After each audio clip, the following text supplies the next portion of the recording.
Well, hello. I'm sure that some of you might wonder, is it possible to order drugs online? I mean, there might be a Pablo Escobar somewhere who actually thought that he will launch his own version of Amazon. The answer is yes.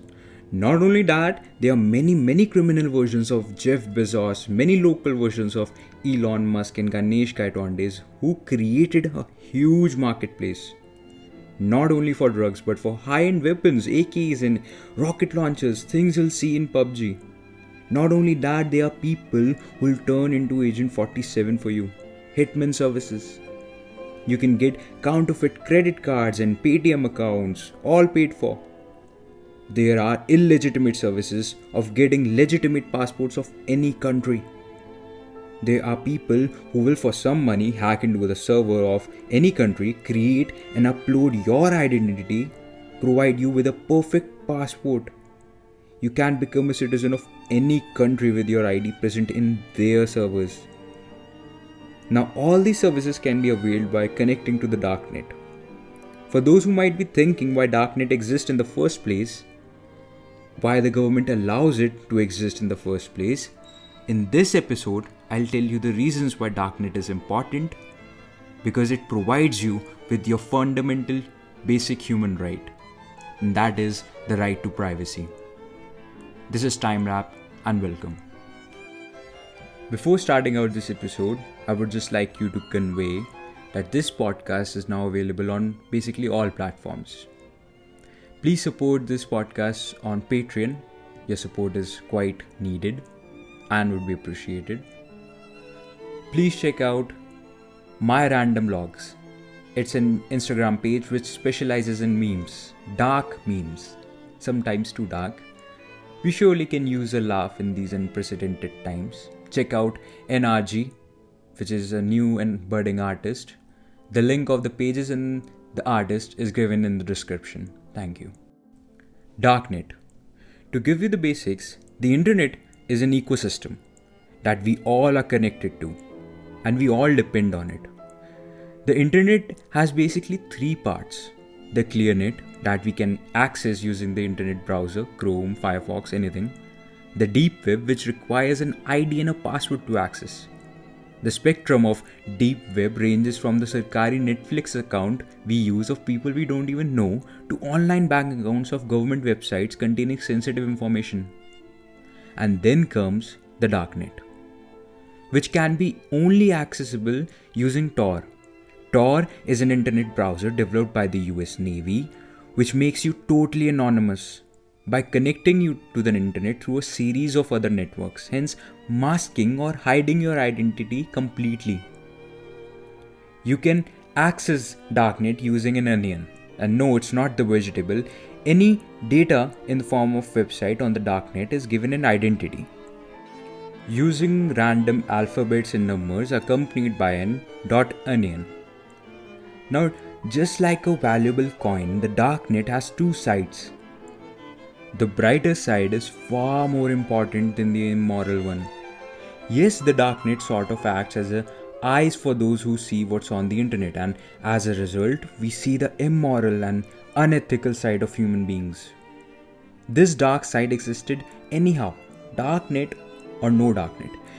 Darknet just become a tool to actually see this. It's deemed as an evil or something to be scared of because of the very fact that we are able to access the immoral side of human beings. Hence, the darknet is filled with child pornography, red room services, and immoral and evil things. But then the question comes, what's the brighter side? And is the brighter side worth it? Today, darknet might be the only thing that would give us our privacy back. That brings us to the question, how important is privacy? Imagine the government came to your doorsteps and told you to break down all your walls of your house. Wouldn't that be scary? In the virtual world, you exist. Your data exists. Wouldn't you want there to be some kind of wall? The reason why privacy is so important is without these walls, we can be exploited. And if you're a student of philosophy, you might have heard that social progress is a part of individual progress. and individual privacy is a tool which is essential for individual progress. It goes hand in hand. Privacy becomes the most important thing that we can ever crave for in these modern times. When everything we do online is permanent, internet never forgets. And today the enemy of privacy is not just some shady guy running a drugstore or a hacker or some bogies. It's the big corporations. Mammoth organization controls everything. So much of our lives is controlled by a few powerful organizations, including the government. The general public today is symbolically kept in a cage, in a box, and whatever and however we perceive the world is by gazing on the walls of this very box. And this box is the mainstream media, social media and news feeds, our data feeds. Our privacy is under threat by ISPs and the social services that we use, Google, Facebook, Apple, the government and the third-party brokers. To give you an extent how vulnerable we are, according to some data expert, every one of us is deemed to have our data leaked at least once in our lifetime. Everything we do on the internet is processed into data points, and today artificial intelligence can be used to process that vast data. And our data can easily be used against us, to exploit us. To give you a clear view, my own data from a single Google account has 14,000 data points. And all these data points were transferred or were forwarded to by Google to 134 other companies. It was without my permission, of course, but apparently I agree on sharing my data, all my 14,000 data points, to these 134 companies simply because I clicked on I agree before starting my account. There is a spectrum on which privacy can be measured. On one end, if we allow Uncle Mark watching us, that's the least level of privacy we can have. And on the other end of the spectrum lies Tor, which gives us a lot of privacy. Now the concerning thing is, the least private spectrum which we use, Facebook, Google, Apple, we give them almost all the permission they ask for. And this spectrum is trending. Whereas technology is allowing us to be more private, hence Tor. According to me, we should balance our privacy spectrum right in the middle. We need to land in the Goldilocks zones in the middle when it comes to privacy, or we will be vulnerable to attacks, hacks. Our lives can be or maybe will be turned upside down because of this. Our privacy is under total risk, it is under danger. And the main factors for these risks are the NSA factor, surveillance. Another risk is end of net neutrality. Big corporations are asking the government, are asking the people if they can actually control what we see on the internet. That will give total control of our data feeds, that the data we see, and that will give the capability to these corporations to totally control us in every respect, change our behavior, change what we see, what news we see. It will totally change the ecosystem of internet we have today. We already know that mammoth organizations already influences mainstream media.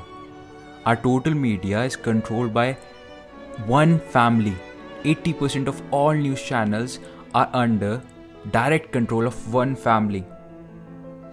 And because of this influence that these organizations, these people have on media, malpractices are often unreported.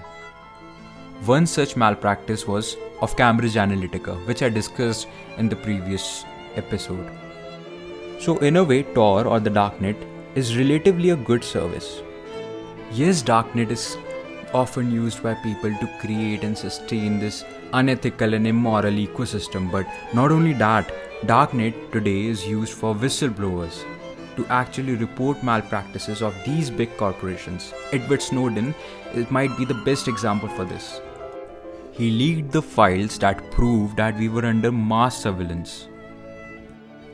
So it is up to us if we give control to these big corporations and allow the exploitation of the masses.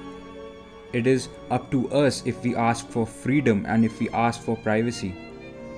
It is up to us to either use Darknet as a weapon, as a tool for our privacy rights, and go against all these big corporations, the people in control, the 1%. It is up to us if we allow ourselves to be manipulated by the data feed that is provided by these corporations. It is up to us to use Darknet as a tool for privacy until solid data privacy laws are formed. It is up to us if we want to change the future. And the first step of changing our future is to ask a question, to ask the right question. Thank you so much for listening. Please remember to check out my Patreon page and support this podcast. In the end, I would like to leave you with a thought. A thought that if we do not do anything about our privacy, a day might come that George Orwell's novel 1984 will become a reality. Thank you.